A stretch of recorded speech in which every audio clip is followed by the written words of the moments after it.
Paixão, meu amado, bem-vindo de volta à nossa escola bíblica. Estamos já falando a partir do capítulo 27 do livro de Deuteronômio e passamos agora para uma parte bastante importante do terceiro discurso de Moisés. Então pegue a sua Bíblia, pegue o seu caderno de estudos, ore ao Senhor, pede a Ele discernimento, entendimento, conhecimento, sabedoria. Pede a Ele proteção, para que nós possamos desvendar dos seus mistérios. No capítulo 27, Moisés continua a falar agora num terceiro discurso. Nós já vimos 2 discursos de Moisés, e ele vai pedir, na verdade ele não pede, ele ordena, porque é uma ordem que vem de Deus, que é a continuidade da aliança, quando Israel atravessar o Jordão e conquistar a terra. Então Deus está fazendo a sua parte no pacto, Deus está fazendo a sua parte na aliança, e aí, quando eles estiverem lá na terra, eles deverão continuar, eles deverão aceitar, renovar esta aliança agora lá do outro lado. Portanto, Deus fez a sua parte, Deus fez primeiro, e aí ele vai pedir para que o povo faça a sua parte, que é continuar na aliança, obedecendo e cumprindo os mandamentos do Senhor. Ele disse que ao chegar lá, eles deveriam pegar pedras, e estas pedras fossem caiadas, né, que fosse pintada, para que pudesse ser escrito sobre ela e pudesse se enxergar, de ver de forma bastante distinta a lei. Então, ele queria fazer um memorial, deixar em pedra, pedra que não se destrói, pedra que é para sempre. A regra de forma clara, de forma que não se tenha dúvida, que se explique a regra para as pessoas.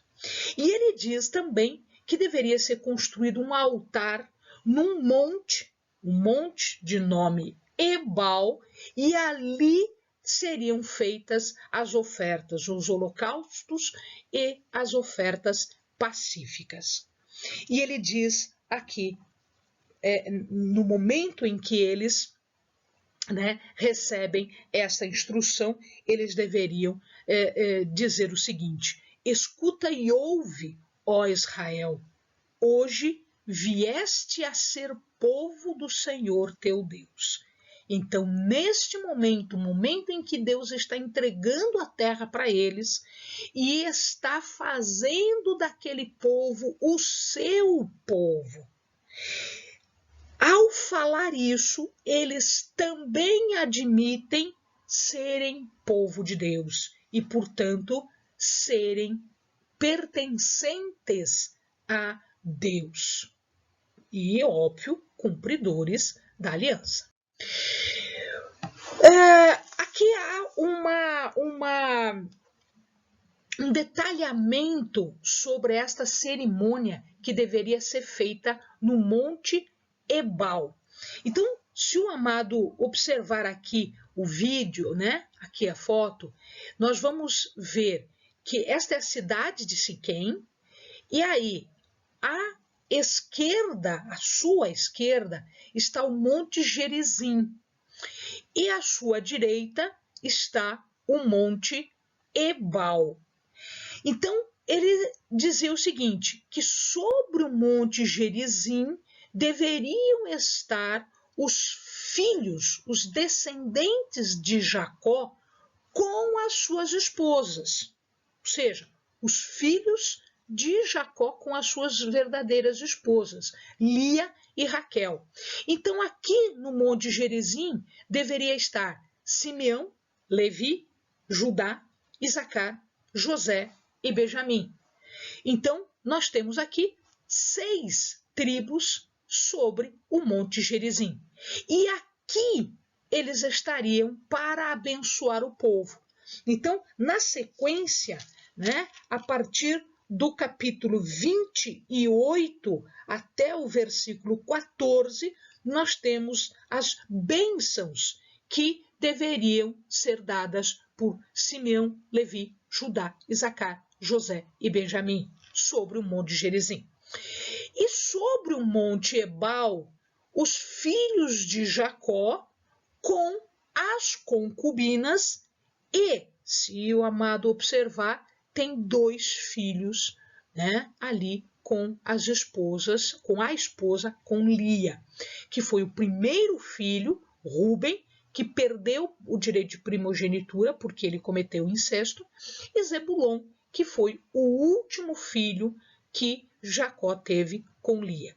E todos esses outros filhos, Dan, Naftali, Gade e Asser, portanto, os outros 6 filhos, deveriam ficar aqui sobre o Monte Ebal e eles deveriam falar acerca das maldições se o povo não cumprisse a aliança no sentido de obedecer e adorar a Deus. Essas maldições estão a partir do capítulo 28, versículo 15.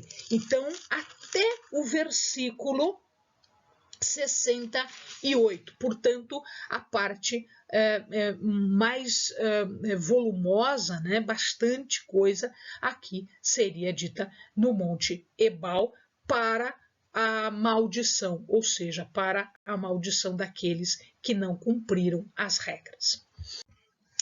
Já na sequência, Moisés apresenta agora algumas maldições, na verdade são 12 maldições, como um resumo daquelas maldições que vão ser ditas lá no Monte Ebal. Então ele apresenta aqui para nós 12 atitudes que eram atitudes malditas. Então, maldito aquele que faz imagens, portanto, era proibido fazer imagens. Maldito era aquele que viola um dever ou de filho ou social, como, por exemplo, desprezar o seu pai e a sua mãe, ou como remover os marcos que haviam sido determinados. Lembrem-se que a terra foi sorteada, a terra foi dada e dirigida para cada uma das tribos e dentro das tribos para cada uma das famílias. Então, remover um marco era se rebelar contra a determinação de Deus, ou desviar um cego do seu caminho, né? Fazer com que ele errasse o caminho. Isso era indigno, era humilhante. Ou perverter uma pessoa, perverter o caminho de uma pessoa, seja ele estrangeiro ou não. Havia aí algumas maldições também em relação à irregularidade sexual, como, por exemplo, o incesto, né? Deitar-se com a madrasta, fazer sexo com a madrasta, ou seja, levantar as cobertas do seu pai, ou seja, fazer sexo com a esposa do seu pai, sua madrasta, com a sua irmã, com a sua sogra, ou mesmo com um animal. Isto era maldição, isto era abominação diante de Deus. Também era maldito aquele que ferisse, aquele que matasse alguém por dinheiro. Eram aqueles mercenários de sangue, né? Aquele que vai ferir escondido, matar escondido, a troca de dinheiro. Tá? Então, maldito, por último, maldito seria aquele que não cumprisse a lei. Então, estas maldições, são 12 maldições, eram as regras gerais de maldição. Então, neste caso, qualquer um que estivesse fazendo isso deveria seguir, deveria assumir a responsabilidade, que depois vai ser dita, né? As consequências vão ser explicadas lá no capítulo 28, a partir do verso 15. Bom, o capítulo 28, que é o que nós vamos averiguar agora muito rapidamente, porque ele é um capítulo bastante longo e com muitos detalhes, e que depois o amado com calma pode ler, né? Ele vai trazer do 1 ao 14 todas as bênçãos que cairiam sobre o povo se o povo cumprisse os mandamentos, cumprisse as regras, cumprisse aquilo que Deus havia determinado. Então, em resumo, segurança, prosperidade material e abundância na terra concedida. Então, se atentamente, diz o Senhor, obedeceres à voz do Senhor teu Deus, tendo cuidado de guardar todos os seus mandamentos que hoje te ordeno, o Senhor teu Deus te exaltará sobre todas as nações da terra. Bendito és na cidade, no campo, bendito é o fruto do teu ventre e o fruto da tua terra e o fruto dos teus animais, as crias das tuas vacas e ovelhas. Bendito o teu cesto e a tua amassadeira. Bendito serás ao entrares, bendito serás ao saíres. O Senhor fará que sejam derrotados na tua presença os inimigos que se levantarem contra ti. Se por um caminho vierem contra ti, por 7 caminhos fugirão à tua vista. O Senhor mandará que a bênção esteja contigo nos celeiros e em todo o empreendimento da tua mão. O Senhor teu Deus te abençoará na terra que te dá. O Senhor te confirmará como seu povo santo, como te tem jurado, contanto que guardes os mandamentos do Senhor teu Deus e andes nos seus caminhos. Isso significa que diz respeito a toda a vida, seja na cidade, no campo, aumento do filho, da produção, sucesso na vida, plenitude da vida, inclusive quanto às outras nações, né? O Senhor dará, então, uma diferenciação. Veja ali no 13, o Senhor te porá por cabeça e não por cauda. Estarás em cima e não debaixo, se obedeceres aos mandamentos do Senhor teu Deus, que hoje te ordeno para guardar e cumprir.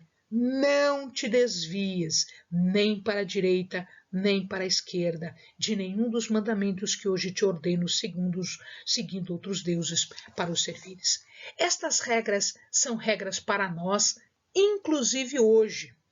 Muitas destas regras foram explicadas por Jesus, foram trazidas para a nossa realidade por Jesus. E estas bênçãos, elas estão à nossa disposição hoje, se nós cumprirmos aquilo que Jesus explicou, porque Jesus não veio rasgar a lei, ele veio trazer uma explicação diferente, uma explicação correta, porque Deus é nosso Deus e nós devemos seguir os seus mandamentos, as suas orientações. A partir do versículo 15 até o 68 do capítulo 28, a palavra de Deus começa a falar sobre as maldições. E aí, tudo que se viu de bênção é computada agora como maldição. Ou seja, todo o contrário do que a gente acabou de ver de bênção, acaba sendo maldição, vai ser o contrário, né? Então, maldição, pânico, confusão em absolutamente todos os aspectos da vida dos israelitas, né? Até chegar numa destruição total de Israel. Ele vai prever pragas sobre os homens, sobre a produção, o não sepultamento, que era tido como uma desgraça maior do que a morte, doenças físicas, doenças mentais, opressão do inimigo até chegar em desterro, fome, sede, escravidão, cerco de inimigos. Então, amados, veja lá, mas se não deres ouvido à voz do Senhor, diz o versículo 15 do capítulo 28, se não cuidares em cumprir todos os seus mandamentos e estatutos que hoje te ordeno, então virão sobre ti todas estas maldições. E aí ele começa, né? O Senhor te fará cair diante dos teus inimigos, por um caminho sairás contra eles, mas por 7 caminhos fugirás diante dele, e serás espalhado por todos os reinos da terra. Teu cadáver servirá de pasto, ou seja, uma desgraça maior ainda do que a própria morte. O Senhor te ferirá de loucura, cegueira, pasmo de coração. Teus filhos e tuas filhas serão dados a outro povo, e aos teus olhos o verão, e desfalecerão de saudade todo dia, mas a tua mão nada poderá fazer. Olha lá, serás motivo de assombro, provérbio, motejo entre todos os povos a que o Senhor te levará. Gerarás filhos e filhas, mas não serão teus, porque serão levados ao cativeiro. Ele te emprestará, porém tu não emprestarás a ele. Ele será por cabeça e tu serás por cauda, porque não servistes ao Senhor. Então é uma condição. É a desobediência, é a rebeldia, é furtar-se de cumprir a aliança. A parte que Deus tinha para fazer, ele fez, só que o povo não fez a sua parte. Não servistes ao Senhor teu Deus com alegria e bondade de coração, por causa da abundância de tudo. Ou seja, o povo ficou tranquilo e satisfeito porque ele achava que tinha tudo e ele não precisava de Deus, porque a sua mão era suficiente, quando não é assim. O Senhor levantará contra ti uma nação de longe, da extremidade da terra, veloz como a águia, cuja língua não entenderás, nação feroz de rosto, que não terá respeito pelo velho, nem compaixão pelo moço. Aqui nós vamos lembrar dos assírios contra o reino de Israel. Vamos lembrar dos babilônios contra o reino de Judá. Depois vamos lembrar dos gregos, depois vamos lembrar dos romanos. Ou seja, houve uma dominação atrás da outra, uma dominação atrás da outra. Comerás o fruto do teu ventre, a carne de teus filhos e filhas que o Senhor teu Deus te houver dado, por causa do cerco e da angústia com que os teus filhos, dos teus inimigos, te apertarão. Amados, tudo isto aqui é uma previsão de maldição que aconteceria. Maldição esta que efetivamente aconteceu porque o povo não deu ouvidos. O povo fez os seus ouvidos fechados, não ouviram a voz do Senhor. Não fizeram o que de Deus se esperava, o que deles se esperava, o que Deus tinha dado para eles. Então, eles fizeram isso a si mesmos por não cumprirem. Se vocês lerem Jeremias, se vocês lerem Lamentações, vocês vão ver que esta descrição aqui é exatamente a descrição do que aconteceu. Olha lá no 62 diz assim: ficareis poucos em números, vós que éreis como as estrelas dos céus em multidão, porque não destes ouvido à voz do Senhor vosso Deus. Assim como o Senhor se deleitava em vós, em fazer-vos bem e multiplicar-vos, assim o Senhor se deleitará em destruir-vos e consumir-vos. Sereis desarraigados da terra a qual passais a possuir. O Senhor vos espalhará entre todos os povos, de uma até outra extremidade da terra, e ali servireis a outros deuses, que não conhecestes, nem vós, nem vossos pais, ídolos de madeira e de pedra. E nem ali no meio delas achará repouso, nem a planta do teu pé descansará. Amado, foi isso que aconteceu na Síria, foi isso que aconteceu na Babilônia, foi isso que aconteceu depois. Ou seja, o povo se perdeu. Entretanto, o povo, se ele se voltar a Deus, mesmo depois disso tudo acontecer, mesmo depois no cativeiro, se o povo se voltar a Deus, se o povo se voltar a Deus, ele vai voltar para a sua face em benignidade para o povo. Foi o que aconteceu. Amado, essa é uma lição para nós, é uma lição para eles que não ouviram, mas é uma lição para nós, para servir de testemunho, para servir de aviso, para que não aconteça na nossa vida o que aconteceu com eles. Amém, amados? Bons estudos.